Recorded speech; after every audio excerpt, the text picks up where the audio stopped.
We are recording. All right. Well, thank you folks for joining us. We've got a great presentation for you today. I've gone over the fact we're recording the webinar, and we're going to be covering key facts for developing a plan to deal with a pandemic, which even though we're a couple months into this, I think a lot of folks will still find this information very valuable. We're also going to discuss some practical experience that some of NWRA's members have had in dealing with COVID-19 and how to protect staff if somebody on your team tests positive.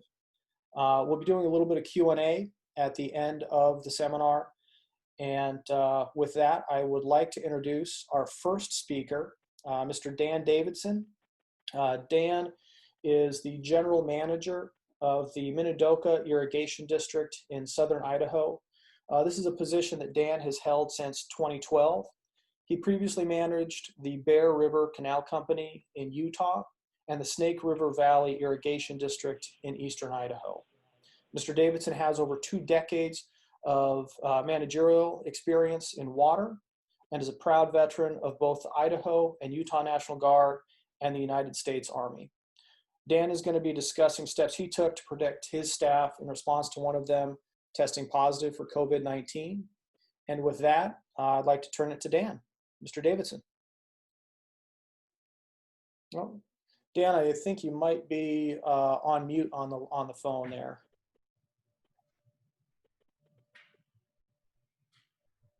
No, still not hearing you, Dan.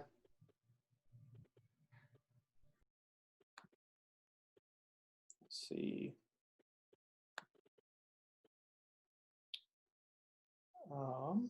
Bear with us 1 second, Dan. We're going to get this audio sorted out here.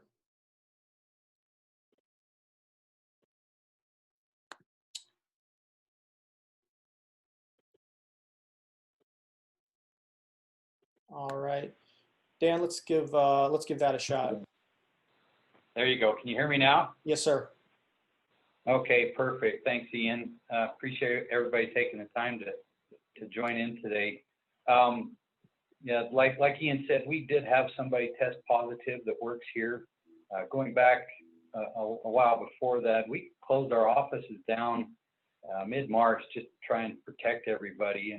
And during leading up to this person testing positive, we had a couple of other folks that got sick, and we sent them home and wiped everything down that they had been around. But it was kind of a couple of dry runs before. On the 4th of April, we had an employee's family member that became ill and tested positive. A few days later, the employee was ill and went home, and he subsequently tested positive. But one of the things that we've always tried to do, we're a small organization, so it's important for us to know where each employee was in a given day. So on our time card, especially the maintenance crew, if they go from a backhoe to a dump truck to a mower or something like that, we try and get them to write it down on time cards so that we can track it. And that actually saved us quite a bit when this person came up positive. We went back 4 or 5 days and tracked which vehicles they were in, as well as any employees over the last 4 days, over those last days that had been in those vehicles also, so that we could notify them and say, hey, you know, employee X is tested positive for COVID-19. We need to make sure that you stay well.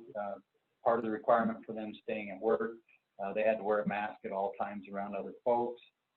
We made sure that each individual employee had bleach solution and required them to wipe down every vehicle as they were finishing with it, you know, and before they moved to the next one, so that whoever happened to get in the driver's seat after them had a clean vehicle to deal with. And then at the end of the day, we also had everybody just wiping everything down.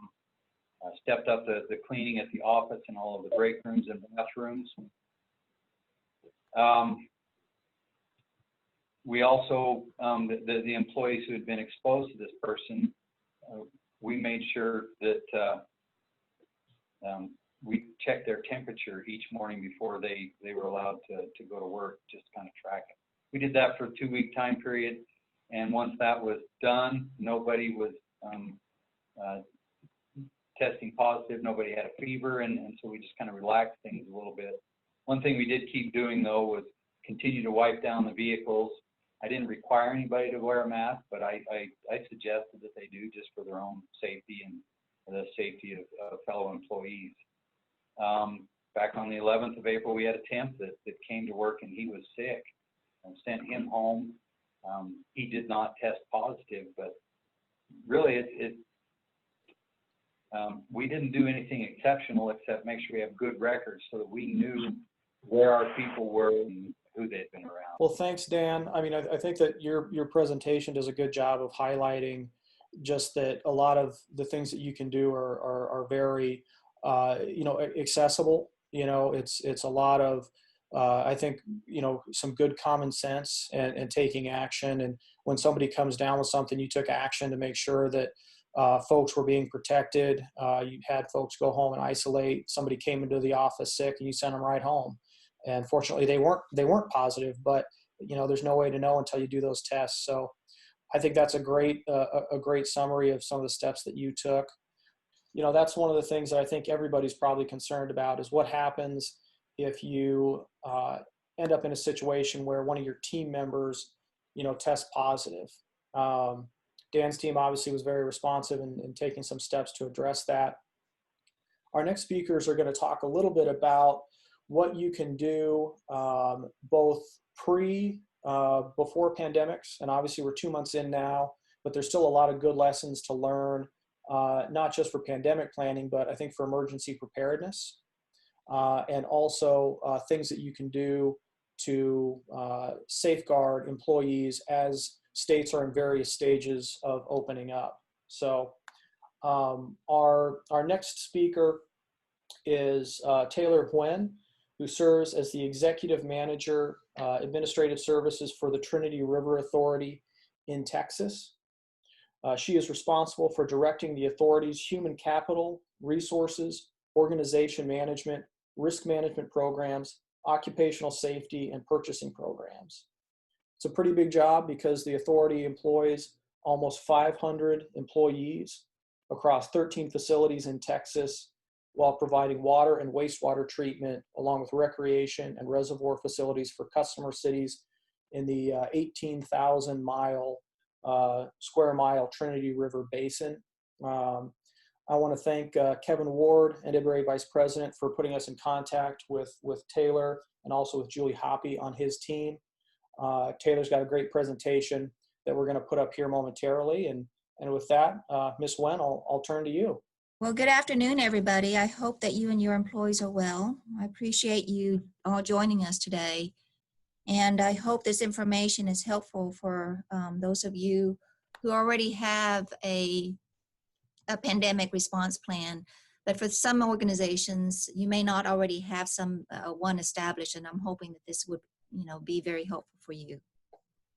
As Ian has mentioned, the Trinity River Authority runs about 710 miles from the north of the state to the Gulf of Mexico. And it's the square footage is about 18,000 square footage within our Trinity River Basin.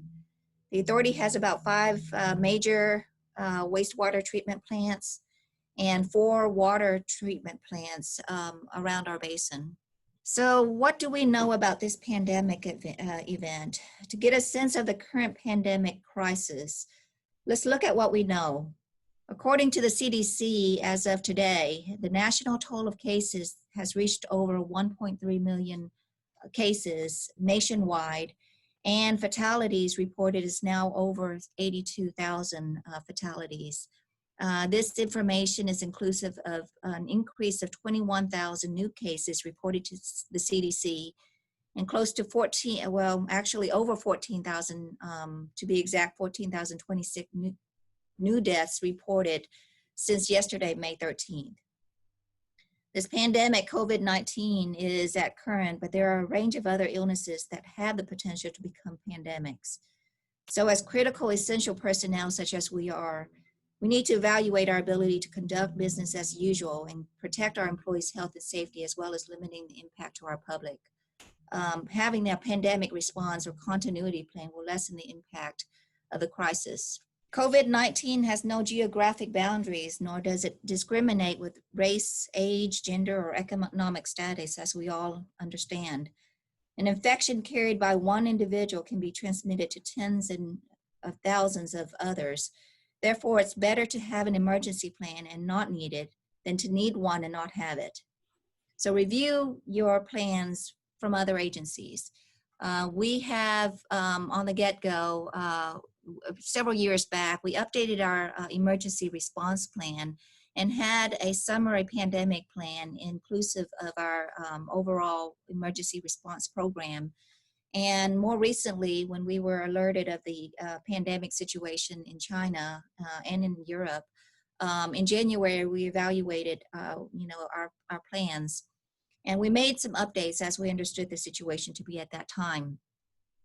So this, having a pandemic plan is not always going to be set in stone for that moment. It needs to be flexible enough for you to make changes and updates as you see the situation occur. So review plans with other agencies. There's a slew of so many different online sources, FEMA, the Homeland Security websites, CDC, as well as the World Health Organization, are all great agencies with reliable sources that you can research and pull some templates that they have posted on their websites, and utilizing their pandemic plan, modifying it to your organization's needs. And so most of that legwork has already been done by these individual agencies, and so it's a matter of customizing to your business needs. Consider assigning a pandemic coordinator in a response team. At NWRA, I am the pandemic coordinator in working with a group of senior executive leaders at the authority as our response plan. We meet daily to go over daily cases. We meet daily to also understand what the current situation is within our state and our local jurisdictions as well. Information is valuable during this time, so having those daily meetings is imperative to getting the latest and greatest information for decision making. If needed, consult with an external consultant or a risk professional, and assign a group of senior management as well to support the pandemic situation.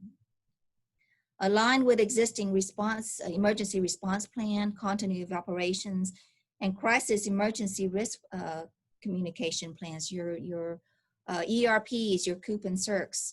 If you have any existing emergency plans in place, you'll learn that much of the pandemic plan will dovetail in the existing plans for disease response. Access business vulnerabilities and plan for continuity of operations. Compile your organization's strengths, weaknesses, opportunities, and strengths, and prepare to respond to pandemic situations based on those assessed operations and assessed vulnerabilities. This is where you start the planning process, and also throughout the different phases of your pandemic plan, this is where you have the ability to make some changes as you need. Identify both internal and external health risks. Consider internal physical infrastructure and employees and changes and shifts in your local areas. Expect businesses to close and modify their schedule, and therefore sometimes supplies and maybe accessibility to valuable, important resources may not be at hand at that same time. So assess those risks, assess the potential risk of exposure, both internally within your workforce and the potential of, instigating a mitigation plan for your organization. Have a communication strategy. Your employees will be counting on you to share facts about the information at hand and about the event and what your organization's status is. So be inclusive of your contingency plans. Make sure that your communication strategy includes both internal customers as well as your external customers, such as your customer cities. Leverage information from the national front with coordinated efforts of state and local health officials. This is the technology age. Information is at our fingertips, and resources are posted on agency websites such as FEMA, CDC, and WHO, as well as state and county websites. Some of the guidelines on their websites are available to download and can be structured to meet your business needs. So as I mentioned prior to this, we have utilized a lot of the information from these agencies.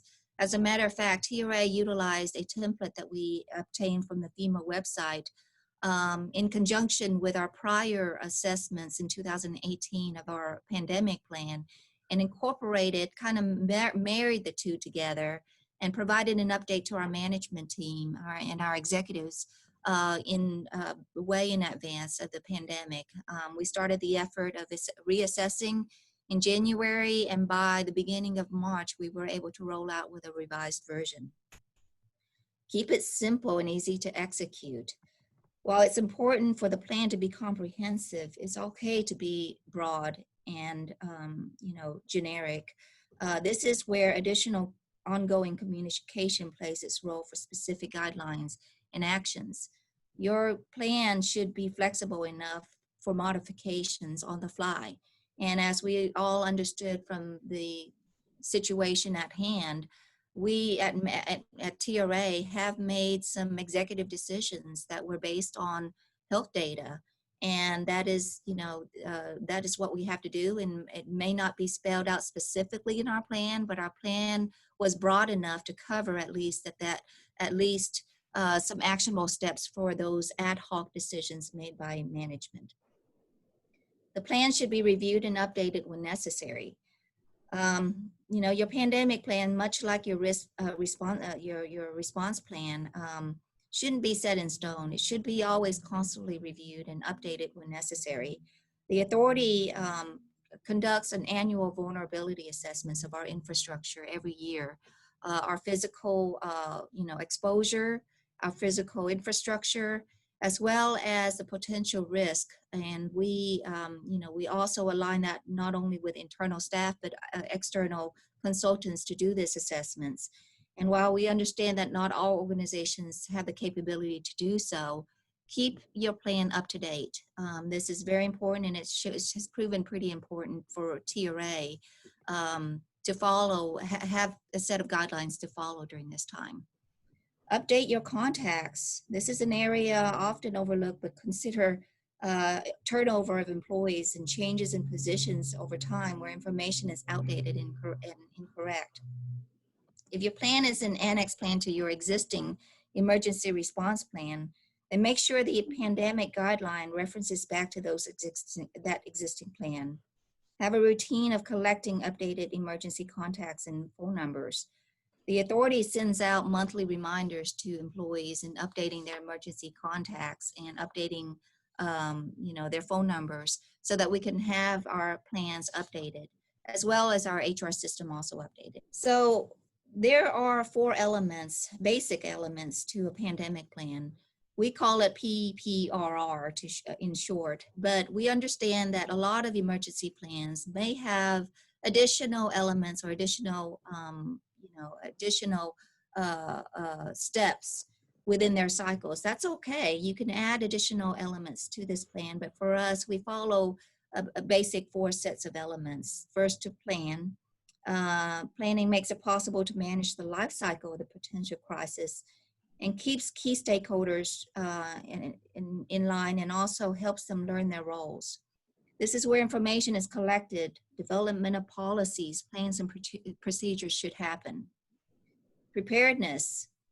This includes training exercises, tabletop exercises, drills, communication strategies, and prepare to reach out to public organizations for information and administration of government emergency management programs as such to attain additional guidelines. The response phase is also the implementation phase. This is where you put your plan into action and have those procedures to include the protective measures of both your workers and to your general public. The recovery phase is when, the pandemic, hopefully by this time, very soon, we'll be able to at least attain a vaccination, but we're looking forward to a recovery period during this COVID situation very soon. This is where, returning the community back to normal as much as possible. We all hear the catchphrase, "This is the new norm." Well, we're hoping that this does not become a permanent new norm. And this is where mitigation can come into place. And measures to be taken by both ourselves and our governments to lessen the impact and effects of this hazard. And then this life cycle goes all back to planning again. Continue to measure. This is the time when we're all learning together, and impose some changes on your plan as necessary. We all understand that we have made our plans very flexible, and lessons learned. Make sure you incorporate your lessons learned into the next planning, because as we understand, there could be a second wave of this pandemic. Hopefully not, but we need to be prepared. These are some planning considerations when you're developing your pandemic response plan. Preparing and plan for continued operations with reduction of workforce. Our goal, our strategy at TRA was to consider, at least a 40% reduction in force at the very front of the pandemic emergency situation. And we also understood that we had to keep operations ongoing because we're a critical infrastructure. We had to plan for the worst case scenario in the event of affected employees. And up to this date, through all of our measures, TRA has not had any positive cases at the authority. But like we are always precaution and also always plan for the worst case scenario. Ensure that you have, considered additional measures of mitigation of the spread. In some situations, if the situation escalates, consider and discuss plans for emergency facility lockdown. In that event, ensure that you have emergency supplies for your employees at the plant, such as cots, sleeping bags, food, water, and other essential personnel supplies. We have not had to exercise that at the authority, and we hope that you did not, or not in the phase to exercise that, but that's part of the preparation. Develop communication strategies both internally and externally. Like I reiterated from the prior slide, it's important to communicate to your employees to ease panic and concerns. Use information from reliable sources such as CDC, the World Health Organization. Consider different ways to deliver that message via email, employee portal, if you have one, internal bulletins, and just the traditional mailers to the employees' residents will also be helpful if you don't have those avenues, other avenues. Set up a hotline for employees to reach out to key personnel or HR. At TRA, we instituted a hotline back in February, and it is 24/7 access for all employees. They can call in with questions. They can call in to ask about guidance, and they can call in to let us know how they're, if they're sick or ill, or if they have, or if their symptoms, if they exhibit symptoms, and HR will be able to directly contact them. Conduct routine meetings with your senior leaders and your facility managers for updates and discuss protective measures. Any workforce concerns. These are, the situation is ever evolving, and employees will have more questions as the situation evolves. Consider the facility security as well as your technology security as well, your PPEs, etc. Just as important to keep employees in the know. Inform your board and customers and your customer cities of how your organization is responding to the situation. Financial planning must also be a vital part of this plan. Bills don't always stop at this time. They keep on going, they keep on coming, and payroll has to continue because you have to pay your employees. Ensure that you have sufficient cash reserves or lines of credit to weather this storm.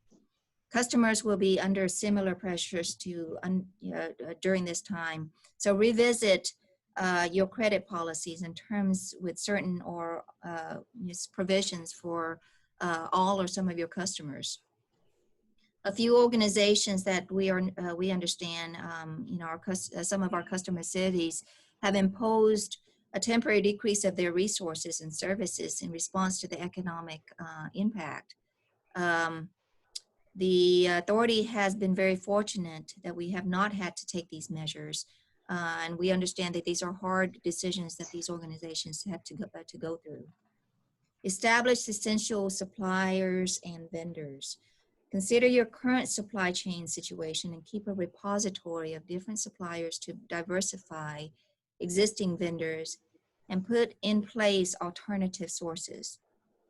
TRA's experience in March was that major manufacturers, and I'm sure you share the same concerns or situations, was that these major manufacturers were limiting orders and prioritizing orders to healthcare that created shortages in getting supplies to our employees.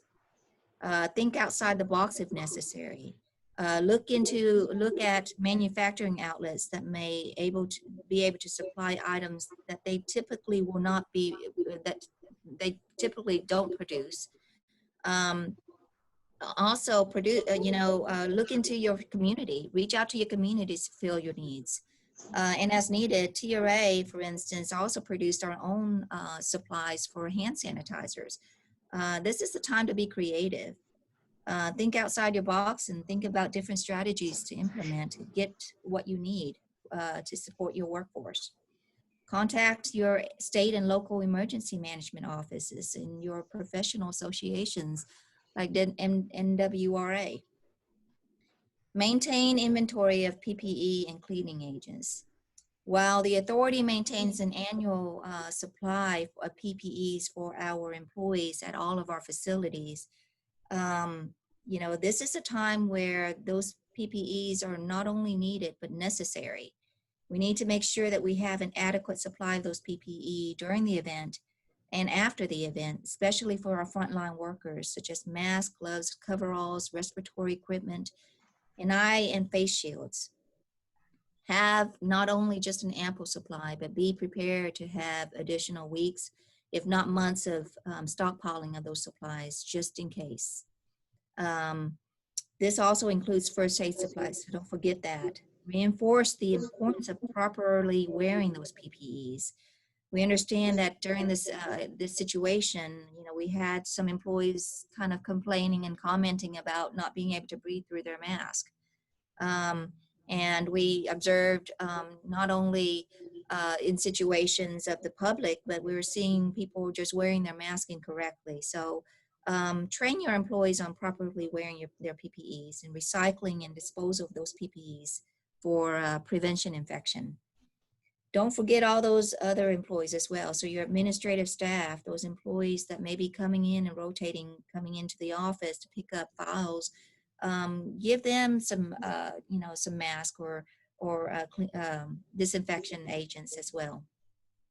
Plan for a few months of stockpile on hand and make sure that you consider, janitorial services for surface cleaning. So TRA, we implemented additional surface cleaning by contracting with external janitorial services for that, for those supplies and also for the services within our facilities. Mitigate spread with telework, staggered work shifts, schedule adjustments to minimize person-to-person contact at your facilities. Scale up on those, scale up on teleworking, or sometimes referred to as telecommuting, basically working from home. Have supplies of laptops and desktops and collaboration tools that these individuals can work from home and still continue to be productive. Work with your IT leaders. It's vital to be able to work with your IT leaders in making the decisions to ensure access and security for your systems, as well as access to files and business systems such as HR, payroll, your financial systems, etc. It's vital at this time for continued communication with employees via these type of systems. So work with your IT leaders. Additional planning considerations, including identifying staff levels and recruit as necessary. So in situations where you plan you know, something happens, you have affected individuals, well, start thinking about bringing in additional staff. There may be additional overtime, or consider temporary workers. There's a lot of individuals out there that are unemployed. And so maybe you can reach out to different avenues of agencies to recruit. Look into your retirement population. Your retirement population may also include individuals that still maintain their license, and reach out to them to see if they may come back to work to assist temporarily as well. Evaluate leave accommodations.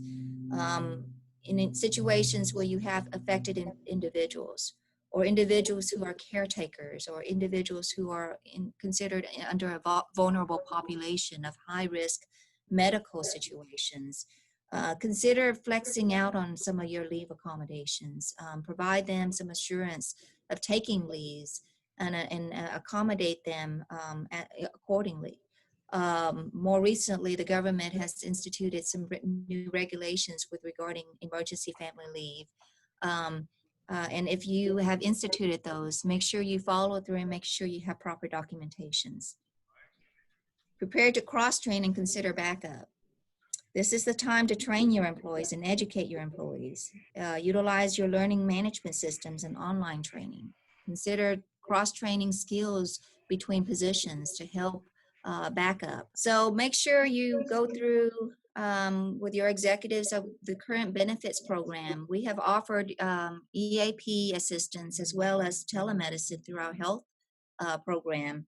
And make it available to your employees. Up to this point, before the reopening of America or within your state, we understand that healthcare was restricting and prioritizing services mainly involving COVID and more acute, severe situations. And elective medical resources were not available other than through telemedicine. So that has been a great tool to utilize. And if you don't currently have that, reach out to your insurance carrier to see if there may be a way to offer that. And lastly, for considerations, consideration and method of contact tracing for affected individuals. As Dan had alluded to in his presentation, have a procedure in place to contact affected individuals and follow progress of these employees who are ill and those who may be in contact with these employees. Have a procedure to evacuate others in contact with those employees and immediately deep clean the areas of exposure. Dan, you've done a great job in instituting those procedures, and I hope that you still continue to mitigate, and control the infection. My last slide is an infographic of the pandemic precautions that we have at our workplace. These are actionable steps that we have taken by the recommendation of public health officials. And this is just kind of a summary of some of the things that we have instituted during this pandemic, allowing employees to utilize telework.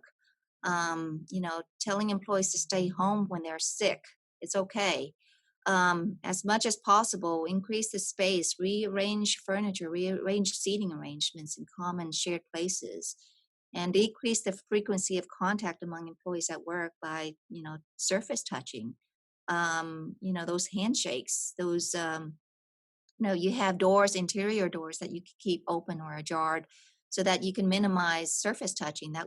This would maybe a time to consider that. So as long as it does not interfere with your physical security.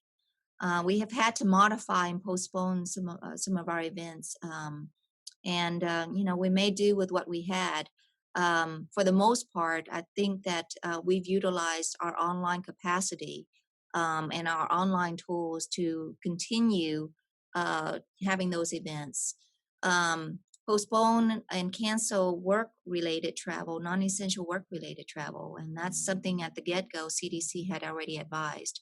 TRA institute the monitoring and screening of employees when they enter the building through temperature reading and inquiring on their symptoms. Now, be very careful in this situation because you don't want to violate any legislation such as HIPAA violations by inquiring too much. Be caution about asking more than anything other than related to the COVID symptoms. You don't want to ask about their current medical conditions. Encourage hand washing and make sure that you have ample supply of soaps and hand sanitizers around your facilities. And then encourage that 6-foot distance. Social distance is important to mitigate contain the virus. And then also, frequently sanitize your work surfaces. Like I said before, TRA instituted additional janitorial services for surface cleaning, and as well as prepare to institute electromagnetic static cleaning in an event that we are advised of potential, positive affected individuals. And we have a plan in place to be able to execute those procedures. That's all I have for now over pandemic response planning and so the consideration. I would be happy to answer any questions at the end of this webinar. Well, thank you very much, Ms. Nguyen. That was an exceptional presentation, a lot of very good takeaways that I think folks can use. We're going to switch now to Ms. Julie Hoppy. Ms. Julie Hoppy is the Risk, Safety, and Facilities Manager for the Trinity River Authority in Texas. Ms. Hoppy is a graduate of Texas Wesleyan College with a bachelor's degree in education. She is a member of the American Society of Safety Professionals, Society of Human Resource Management, and National Safety Council. She has worked for Trinity River Authority for 26 years in human resource management and safety risk management. Thank you so much, Ian, and thank you everyone for being on this webinar. So as many of you are aware, and I believe Taylor mentioned it also, Trinity River Authority is considered critical infrastructure. So for our water and our wastewater plants, it's pretty much been business as usual. However, we have allowed the telework option for essential and non-essential office workers. So out of our 460 plus workforce, we have 141 employees who are currently teleworking.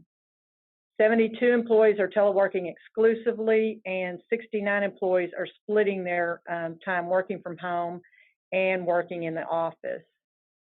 We do consider ourselves at 100% capacity since all of our employees are being productive, whether they're working from the plants or the office or teleworking from home. So like many of you, we are considering how and when to transition our workforce back to the office environment. As we have done it throughout the pandemic, we will be following the guidance of our state officials and the healthcare community. Our staff monitors the Governor of Texas press conferences and the CDC websites for any updates and any new information coming in. When we make the decision to begin transitioning, we will follow a phased approach. So during our first phase, we will continue to allow telework, but we're going to be asking managers to bring back at least 25% more of their employees into the office.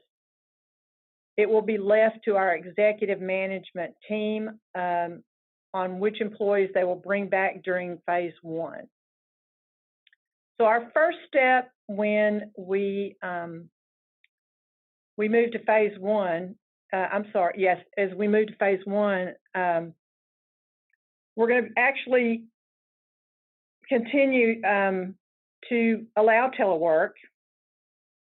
And by phase two, we're going to plan to bring in 50% of our workforce back. And then by phase three, we should be back to 100% full workforce. Of course, we're aware that we're going to have some vulnerable employees, those who have health care concerns and other concerns, and so they will be the last employees to return to the work environment. So as you know, this is a very fluid situation. So when to begin those phases, and each phase remains undecided at this time. Our first step will be to provide employees with return to work guidelines to prepare those employees, especially those who've been working exclusively from home, what to expect when they return to the office. So employees will be reminded to continue good hygiene practices. Masks are required and will be required in common areas and in hallways and when meeting with other staff members. So masks will be provided if the employee does not have one. We've also put up transparent protective barriers, better known maybe as sneeze guards. We've installed those at workstations that are out in the open. So employees will also be reminded that they need to stay at home if they're not feeling well. So any employee who has a fever must be fever-free without the use of fever-reducing medications for 24 hours before returning to the office. Signage has been placed throughout the building to remind employees to maintain social distancing of 6 feet, stay with proper hygiene practices, and we have capacity limits for our conference rooms. Although some of our facilities have more than one employee entrance, we're going to be closing off all but one entrance, which will help us facilitate daily temperature checks. And temperature checks will be required upon entering the building, and anyone who has a fever will be sent home immediately. We're constantly evaluating our situation, and if we start seeing a rise in illness, then we will consider if we need to reinstate teleworking. Visitors are limited to deliveries and those individuals called in to perform facility repairs. Visitors will also be asked to wear a mask and will be subject to health screenings. Meetings for business purposes will continue to be conducted through webinars, conference calls, or other online collaborative tools during this time. And conference rooms are limited to 6 individuals per room, and signage is in place to remind all the employees of this. So on this slide, I have provided our guidance sources. You may already have these, but I've put on here the CDC website, the World Health Organization website, and the FEMA website for your reference. At this time, I would like to thank our partners, our customer cities, our fellow river authorities, and our county health and human services departments. So during this time, we've all shared information and supported each other, and their partnership with us has been invaluable. And we thank you all for attending this webinar. So that concludes my presentation, and I will turn it back to our host. Well, thank you, Ms. Hoppy. That was tremendous. Thank you to Dan. Thank you to Ms. Wen.